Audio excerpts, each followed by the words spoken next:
¿Ayuda o estorbo? Esa es la pregunta. Qué importante es saber que a veces podemos ser de ayuda y a veces podemos ser de estorbo.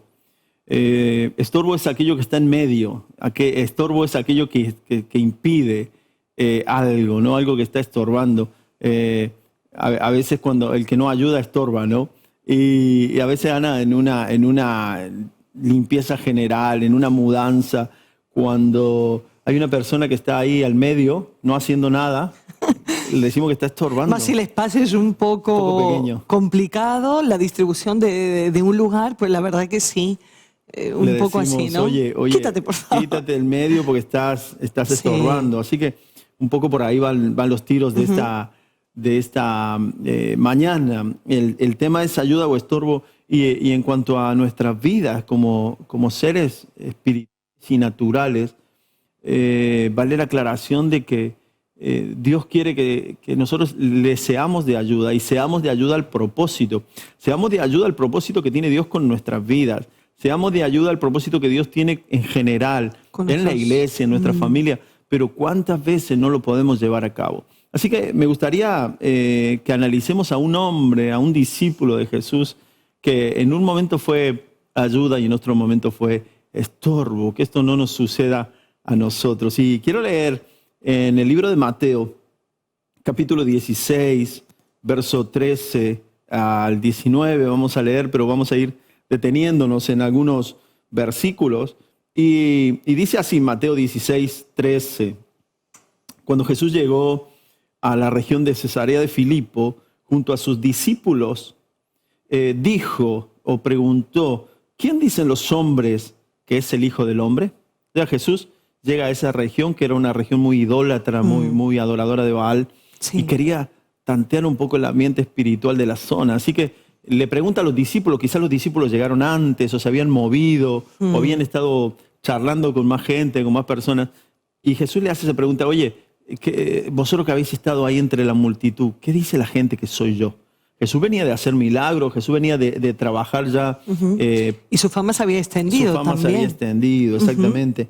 Pero en esa región era la primera vez que llegaban el séquito de Jesús y sus discípulos a hacer una obra poderosa, pero él primero quería saber qué pensaba la gente de él, si la fama había llegado, si tenían en claro quién era. Así que ellos le respondieron, dice el verso 14, y ellos dijeron, bueno, hay algunos que creen que eres Juan el Bautista, otros que eres Elías, pero otros dicen que eres Jeremías o algún profeta. O sea, todo el mundo tenía su opinión, pero no tenía la opinión certera de quién era el Señor. Y yo creo que hoy en día la sociedad, tú le preguntas acerca de Dios y lo asocian a lo mejor con una creencia de las abuelas. No sé si puede ser. Alguna creencia de las abuelas o de algo de la Iglesia Católica en España, algo pasado, ¿no? Claro. Es como que la nueva iglesia generación tradicional. Exactamente, la nueva generación no piensa mucho, o algunos otros pueden pensar, oye, bueno, habrá un Dios por allí, habrá ¿no? algo, pero que se escucha mucho, ¿no? Donde quiera que estés, no sé si es así cuando muere alguien, ¿no? Cuando muere alguien, bueno, donde estés, de donde estés, de donde lo estés mirando. Claro, y no hay una claridad en decir, ¿no? Les cuesta, claro, cuesta decir. Una cosa u otra, ¿no? Claro, porque no hay una claridad. La gente, yo creo que estaba como aquí. Algunos decían que era Juan el Bautista, porque Herodes decía, se había corrido la voz a través de Herodes que Juan el Bautista, al quien habían decapitado, había resucitado. Luego, otros decían que era Elías por una leyenda o una forma de hablar de los judíos que decían que Elías iba a venir también por una profecía, que Elías iba a venir antes que el Mesías. Y lo que fue, que vino, fue el espíritu de Elías en Juan el Bautista, justamente. Pero ellos pensaban que era Elías de carne y hueso y creían que era Jesús. Otros decían que Jeremías o uno de los profetas de la antigüedad, por la forma radical que tenía Jesús y la forma de exhortar que tenía Jesús, dicen, wow, este debe ser uno de los profetas antiguos. O sea, lo que me llama la atención es que todo el mundo pensaba que era alguien que había resucitado. Pero luego cuando Jesús resucitó, nadie creía que había resucitado. Mira qué ilógico. Aquí todo el mundo creía que Juan el Bautista había resucitado, que Elías había resucitado, que otro profeta había resucitado, que Jeremías había resucitado. Y Pero cuando llega ese momento, cuando ¿no? llega el momento de la resurrección, nadie cree, o pocos creen en la resurrección. Así que el ambiente social era ese. Y ahí hace Jesús la siguiente pregunta en el verso 15. Él les dijo, ¿y vosotros quién decís que soy yo? ¿Sabes que a Jesús le interesa el ambiente social? ¿Qué piensa la ciudad? ¿Qué piensa el entorno, la gente? Pero también le interesa qué pensamos sus hijos, sus discípulos. Aquí le pregunta a sus discípulos, ¿y vosotros? O sea, dice Jesús, yo me imagino a Jesús diciendo, veo que la gente alrededor no lo tiene claro, pero vosotros lo tenéis claro, vosotros sabéis quién soy realmente, ¿qué pensáis de mí? ¿Quién creéis que soy? Porque ya llevaban tiempo, ¿no? Con Jesús, con el maestro, ya era para tomar una decisión y definición, ¿no? De con quién estaban, que habían percibido de él. Es importante la pregunta de Jesús. Jesús siempre preguntaba y sus preguntas son muy importantes porque se aprende mucho de la pregunta. Cuando uno pregunta, aprende mucho. A mí me gusta mucho preguntar porque no solamente aprendo algo que no sé, sino también que aprendes de lo que te dice la gente, ¿no? Y de lo que piensan las personas. Ayer hablaba con alguien que yo le decía, me ha gustado preguntarte, me ha gustado que me cuentes, porque así descubro también otra faceta tuya o descubro el corazón. Es importante las preguntas. Jesús necesitaba saber que sus discípulos, al menos los que él estaba preparando y capacitando, sabían quién era él. Porque era Dios mismo en la tierra, pero esta gente no tenía claro. Los judíos que esperaban al Mesías Salvador no tenían claro. Pero ahí aparece en nuestro personaje y es Pedro. El verso 16 estamos leyendo ahí en Mateo 16 y ahora verso 16. Dice, respondiendo Simón Pedro le dijo, tú eres el Cristo, el Hijo del Dios viviente. Y hace esa gran declaración Pedro, que ha trascendido los años, ha trascendido la historia y que llegó al corazón de Jesús. Porque si había alguna declaración importante, si había una confesión o una respuesta a esa pregunta que Jesús hizo, exacta era la que Pedro le dio. Pedro dio en la diana, Pedro acertó. Pedro dijo lo que Jesús necesitaba oír. Y esa declaración, que tú eres el Cristo, el Hijo del Dios viviente, tiene una connotación importante. ¿Por qué? Jesús luego le responde. Ahora vamos a leer lo que Jesús le respondió, porque Jesús le dice, Pedro, eres bendito, eres bienaventurado, porque esto no te lo reveló ni carne ni sangre, sino mi Padre que está en los cielos. Y es verdad, no podía ser una revelación humana, porque era tan exacta de lo que era Cristo, una descripción exacta de lo que era Cristo. Pero ahora vamos a ir a eso. Primero quiero hablar acerca de esa descripción. Hay dos cosas que Pedro, que bueno, si lo tienes ahí me ayudas también a leer, ¿vale? Hay dos cosas que Pedro pronuncia. Lo primero que pronuncia Pedro dice, tú eres el Cristo. Y cuando dice tú eres el Cristo, lo que está diciendo en realidad está diciendo eso, pero lo que conlleva esa frase, tú eres el Cristo, está aseverando que Jesús era el Mesías Salvador esperado por los judíos, que Él era el Mesías, porque otros decían, no, el Mesías todavía no va a venir, o el Mesías viene de una manera diferente, va a ser un rey, el Mesías va a ser de otra manera, va a venir en gloria, va a quitarnos de la cautividad, pero pensaban de una forma política y social y no pensaban de una forma espiritual. Por eso cuando Pedro le dice, tú no eres ni Jeremías, no eres ni Juan el Bautista, no eres otro profeta, ni tú eres el Cristo, tú eres el Mesías Salvador, tú eres el que viene a salvar a la humanidad. Así que esa aseveración de Pedro es poderosa porque todo hijo de Dios debe tener claro que Jesús es el Señor y Salvador. Todos tenemos que tener claro, todos los hijos de Dios, para ser hijos de Dios, tenemos que creer en que Él es nuestro Salvador y que viene a salvarnos del pecado, de la deuda del pecado. Y que Él revela, ¿no?, quién es a quien quiere. Porque no es algo automático, ¿no? No es algo forzado. mecánico. Exacto. No es solamente una repetición de palabras, sino que tu corazón y por la fe tienes que creer, ¿no? ¿Quién es Dios? ¿Quién es Jesús para ti? Y yo creo que Pedro acertó, ¿no? Acertó totalmente por revelación divina. Y nosotros por revelación divina podemos entender que Jesucristo es nuestro Salvador. Hay un momento que el Espíritu Santo nos toca y nosotros entendemos que Él es nuestro Salvador, que necesitamos salvación. Sí. Hay muchas personas que son necias delante de la mano extendida de Dios para salvar, porque dicen, yo no necesito salvarme de nada, yo estoy bien así como estoy, pero el Señor viene a salvar, dice que Él vino a salvar lo que se había perdido, y nosotros somos esos perdidos. Sí. Así que Pedro le dice, tú eres el Mesías Salvador, tú eres el que estábamos esperando. Y eso fue una declaración, porque hasta el momento creo que no había nadie que haya declarado lo que Jesús estaba preguntando en una respuesta tan certera. Lo segundo que le dice, tú eres el Cristo, el Hijo del Dios viviente. Cuando le dice el Hijo del Dios viviente, lo que le está diciendo entre líneas Pedro es, tú eres el Hijo de Dios, por tanto eres Dios. Eres Dios. Por tanto eres Dios. Entonces, Jesús era Dios hecho hombre, Dios en hombre, pero era para los judíos, era algo tan estructural, una fortaleza estructurada tan fuerte en su vida, entender que Jesús era Dios, que cuando salió esa confesión de la boca de Pedro, Jesús se quedó atónito, sorprendido, diciendo, me está diciendo la realidad, yo soy Dios, esto no es fácil entenderlo, esto no se puede entender de una manera natural, carnal, como decías, mental, esto tiene que ser por revelación del Espíritu. Y eso es lo que sucede también, ¿no te parece? Cuando aceptamos al Señor, hay algo que el Espíritu hace en el corazón que aumenta nuestra fe y nos hace creer que nuestra fe no está depositada en algo, no está depositada en un ente, sino que Dios es Dios y nosotros creemos en Dios.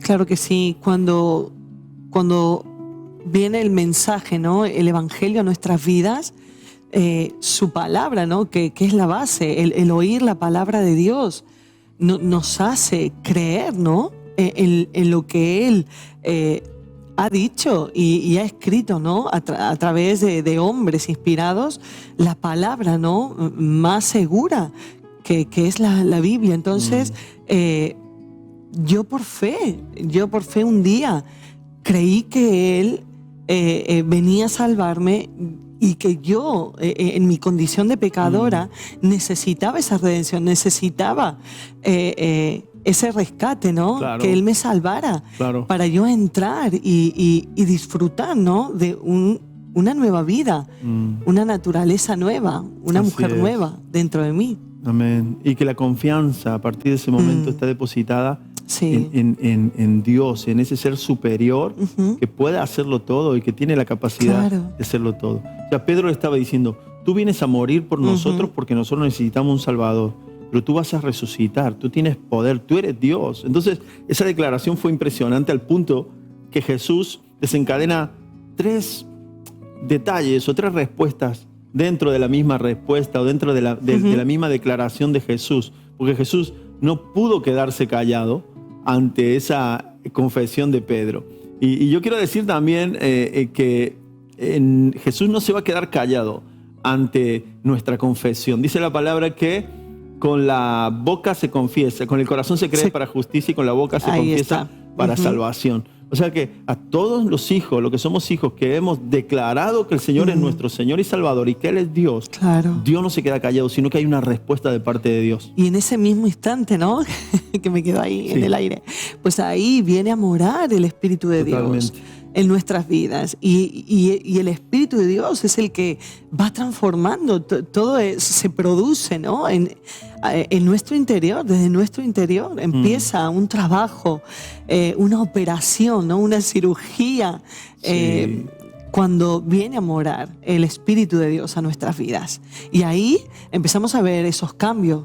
Cuando, no sé, si era malhumorado, mis expresiones no eran las correctas, Dios va cambiando nuestra conducta. Nos da propósito, Ana. Eso es lo que estás diciendo. Yo te lo resumo así porque es lo que voy a darlo resumido en al menos 3 características o 3 puntos de lo que Jesús le responde o hace con Pedro cuando Pedro le confiesa como Salvador y como Dios y como Señor. Y lo primero que Jesús le respondió está en el verso 17. Dice, Jesús respondiendo le dijo, bienaventurado eres Simón, porque esto no te lo reveló ni carne ni sangre, sino mi Padre que está en los cielos. Cuando le dice bienaventurado, le está diciendo, otras versiones dicen afortunado o bendito. O sea, que tienes fortuna, que tienes bendición.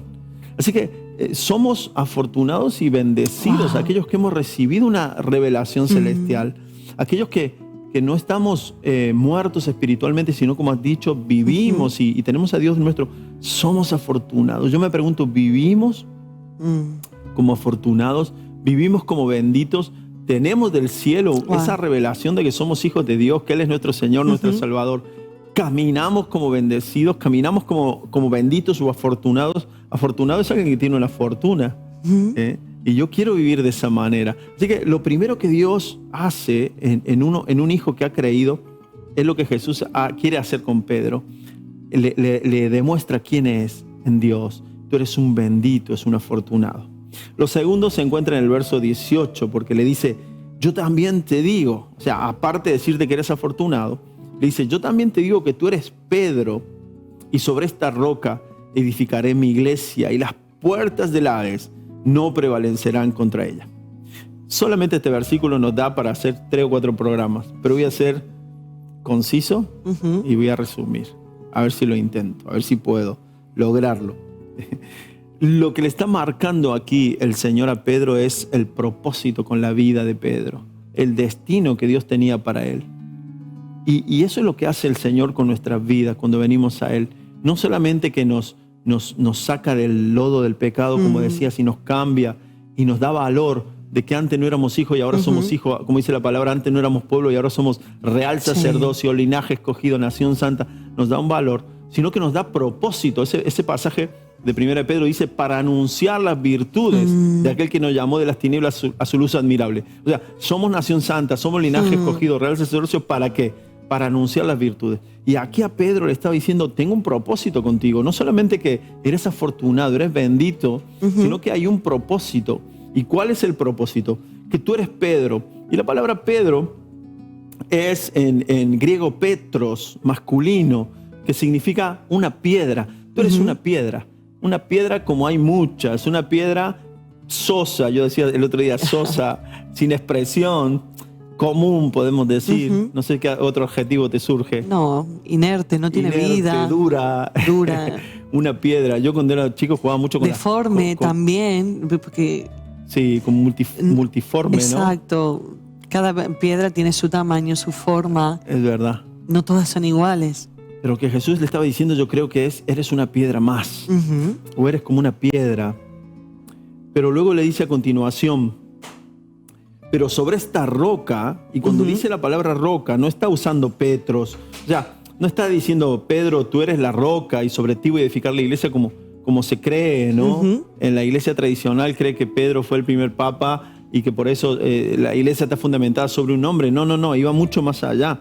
Yo me imagino a Cristo aquí hablándole a Pedro, pero al mismo tiempo profetizando acerca de lo que iba a hacer, no solamente con Pedro, sino con el resto de los discípulos, con la iglesia. Jesús ya visualizaba, ¿no? ¿Sí? El futuro. Sí. Y nos veía a ti y a mí, nos veía a los gentiles, veía al pueblo de Israel en completo, veía las generaciones. Entonces Cristo empieza a decir, yo quiero edificar una iglesia, yo voy a edificar una iglesia, y sería absurdo que la iglesia esté edificada sobre un hombre como Pedro, justamente. ¿No te parece? Exacto, sobre alguien imperfecto, ¿no?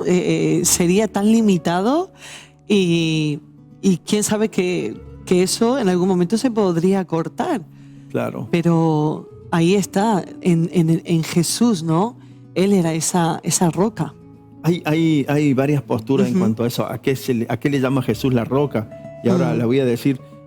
Pero, por ejemplo, cuando dice esta roca, y ahora le voy a pedir a mi compañero Steven que nos ponga la imagen de Petra, porque la palabra que usa aquí el griego es la palabra Petra, como la ciudad de Petra que se encuentra entre Israel y Jordania. Sí. Esta ciudad que se llama Petra es impresionante de grande, primero decirlo. Nosotros vamos a ver aquí un pórtico. Estamos viendo ahora mismo uno de los pórticos, pero hay cuevas, hay casas. Y hay otra foto que luego veremos a continuación, donde salen las personas y vas a ver el tamaño y la diferencia. ¿Por qué se llama Petra esta ciudad? Mira esa construcción. Porque en griego la palabra Petra significa yacimiento de piedras, o sea, un lugar, una cantera, un yacimiento de piedras, o también gran roca, una gran roca. Y si vemos, puedes Petra es una gran roca. Petra es una gran roca. Si puedes ponerme la otra imagen donde sale la gente, vamos a ver que realmente es una gran roca esta ciudad de Petra. Y ahí está. Ahí podemos verlo. Mira, si ves el pórtico y ves la muralla o el acantilado o el cañón, donde está tallado simplemente ese pórtico, y ves el tamaño de las personas, es una gran roca. O sea, por eso esa ciudad, ¿qué quiero decir? Que esa ciudad se llama Petra porque es una gran roca, o porque es un yacimiento de piedras. Entonces, cuando Jesús dice, y sobre esta roca, está diciendo, sobre este yacimiento de piedra o sobre esta gran roca voy a edificar. Así como en Petra, sobre la gran roca se edificó la ciudad, también dice Jesús, sobre una gran roca voy a edificar la iglesia. Y lo que está diciendo aquí simplemente es, primero, se refería Jesús al yacimiento de piedras, puede haber sido roca. El fundamento. A los apóstoles. Sí. Porque Efesios 2 dice que el edificio se va a edificar sobre el fundamento de los apóstoles. Y los apóstoles, los discípulos, pueden haber sido ese yacimiento de piedras, esa cantidad de piedras normalitas, sencillas, pero que Cristo iba a usar. Segundo, la gran roca también es la gran declaración de Pedro. Muchos dicen que la declaración de Pedro, que Él es el Cristo, el Hijo del Dios viviente, o sea, que Él es Salvador y que es Dios, esa es la roca donde está fundamentada nuestra fe. Y es verdad también, porque todo el que cree que es su Señor y Salvador y todo el que cree que es Dios, está cimentado en la roca, está parado en la roca, que es esa declaración de Pedro, que es nuestra fe. Y en tercer lugar, Jesús le dice a Pedro también, como otros enseñan, yo soy la roca, sobre esta roca. Es como si Cristo se hubiese pegado aquí en el pecho. Tú eres una piedra, Pedro. Tú a veces vas a tener revelaciones como hoy, pero otro día estás tirado por los suelos. Entonces, tú eres una piedra, te voy a usar, pero sobre esta roca voy a edificar la iglesia, sobre mí. Porque también dice la palabra ahí en Efesios que Él es la piedra angular. Los cimientos o los fundamentos son los apóstoles, pero la piedra angular es Cristo, la piedra principal. Donde se sostiene todo el edificio, que ahí venimos todos los demás. Entonces, es precioso esto que sucede aquí. Así que quiero decir que pasándolo en limpio y para nosotros, quiero decir que cuando venimos al Señor y recibimos esa revelación que Él es nuestro Salvador y nuestro Dios, primero el Señor nos dice, eres bendito, eres afortunado. Pero segundo, nos da propósito, nos da dirección y nos dice, aunque seas una piedra, aunque tú seas igual que muchos, aunque no tengas carisma o parece que no tuvieras vida o parece que fueras inerte, yo te quiero usar para edificar mi casa, para edificar la iglesia, para que seas parte de una familia, para que seas parte de un pueblo, para que seas parte de la iglesia. No sé si me va a dar el tiempo para decir todo lo que tengo que decir, pero voy a intentar, y si no, continuamos el programa que viene. Y por último, lo tercero que Jesús le dice, se encuentra en el verso 19, si puedes leerlo, Mateo 16, 19, es el último versículo. Añade Jesús más a lo que ya le había dicho a Pedro. Dice así, yo te daré las llaves del reino de los cielos, y lo que ates en la tierra será atado en los cielos, y lo que desates en la tierra será desatado en los cielos. ¿Qué quiere decir esto? Que Jesús le dice a Pedro, hay una bendición sobre ti, hay una fortuna sobre ti por tener revelación del cielo. Eres escogido, ahora tengo un propósito contigo, te voy a usar, Pedro, te voy a usar para edificar mi iglesia, pero te voy a dar una herramienta y es la llave del reino. Y le da la llave para que lo que Él declare, para lo que Él desate, o no Él a su antojo, por supuesto, en la voluntad de Dios. Claro. No podemos tener, no es que los cristianos tenemos una llave y lo que declaramos o confesamos, eso se va a cumplir como una varita mágica. Claro. No, eso va sujeto a la con responsabilidad, voluntad de Dios, claro. Pero hay poder en la declaración, lo creemos cuando viene de parte de Dios. Pedro estaba recibiendo la capacitación para llevar a cabo la obra. Y luego sabemos que Pedro fue muy útil en las manos del Señor. Sí. Después del Pentecostés, de la venida del Espíritu Santo, Pedro profiere un mensaje y se convierte en 3.000 personas. Y luego en la azotea, cuando tiene el éxtasis, Pedro recibe la revelación del Evangelio de la gracia a los gentiles. Y también Pedro Con Cornelio. está siendo parte, una herramienta, una piedrecita, Sí. pero muy usada para crear iglesia, para edificar la iglesia de aquellos tiempos. ¿Y cuántas piedras vinieron luego? Un montón, hasta llegar a nosotros. Tú y yo somos una piedra ahora que si tú la miras sola no tiene mucho que hacer o no tiene mucha gracia. La verdad que no. Pero en las manos del Señor, Ana, Él puede edificar una iglesia con nosotros. Claro que sí, somos ese instrumento, ¿no? Nosotros somos los que nos descalificamos muchas veces, porque quizás no nos vemos aptos, no estamos a la altura, tenemos esos conflictos, ¿no? En nuestra mente, en nuestro corazón muchas veces, pero sin duda que Dios no nos excluye, Dios no excluye las piedras, al contrario, las necesita para seguir edificando, para seguir haciéndose fuerte su reino. Entonces, ¿quiénes somos nosotros para decir que no servimos o no valemos para tal cual cosa? Es verdad. Sino que Dios cuenta con nosotros y sin duda que Él ha depositado en nosotros habilidades, un carisma específico, a lo mejor no tenemos muchos, pero Dios nos ha puesto, somos una piedra que podemos encajar en una parte específica, Sí. ¿no? de la iglesia, de esa construcción. Totalmente útiles cada uno de nosotros, como lo has dicho. Ahora, somos útiles y somos de ayuda. El tema de hoy era ayuda o estorbo. Ayuda o estorbo. Somos de ayuda cuando tenemos la revelación del cielo, cuando estamos conectados. Pedro ese día se levantó inspirado, o en el espíritu, podríamos decirlo. Claro. Nosotros había orado esa mañana, así que cuando Jesús le hace la pregunta, Pedro le responde en el espíritu. Y Jesús mismo dice: Pedro, estás enchufado, estás en el espíritu, has recibido una revelación celestial. No eres tú, Pedro, eso te lo ha dado mi Padre seguro, porque yo te conozco a ti y lo que eres. ¿Y cómo se da cuenta la gente cuando estamos en el espíritu, Ana? Cuando estamos en la carne, se da cuenta, y cuando estamos en el espíritu, Claro. también se da cuenta. Por tus frutos te voy a conocer. Entonces hay veces que en la carne pues damos frutos de la carne, ¿no? Que son las envidias, la ira. ¿No? Y que cuando nos hacen una pregunta, ¿Sí? como le hicieron aquí a Pedro, respondemos en la carne. En la carne. ¿Has respondido alguna vez en la carne? Claro, muchas veces. Sí. Sí, anoche. Nos conocemos mucho nosotros, ¿verdad? Y sabemos ya cuando Claro. uno está en el espíritu o está en la carne. Pues, ¿sabes qué? Voy a intentar resolver la parte del estorbo en 5 minutos. Pedro, fue una bendición con esa declaración porque él estaba en el espíritu y fue de ayuda para el Señor y para la obra de Dios. Nosotros podemos ayudar cuando estamos en el espíritu. Podemos ayudar a nuestra familia, a nuestros hijos, a nuestro esposo, esposa, a nuestros pastores, al propósito de Dios en nuestra vida, a nosotros mismos cuando estamos en el espíritu. Pero cuando estamos en la carne, apaga y vámonos. Sí. Dice el verso 21, seguimos en Mateo 16, 21, un poquito más adelante, le vemos a Pedro ahora en la carne y vamos a ver la diferencia de ayudar o estorbar. Dice, verso 21, desde entonces Jesucristo comenzó a declarar a sus discípulos que debía ir a Jerusalén a sufrir muchas cosas de parte de los ancianos, de los principales sacerdotes y de los escribas, y que iba a ser muerto, pero iba a resucitar al tercer día.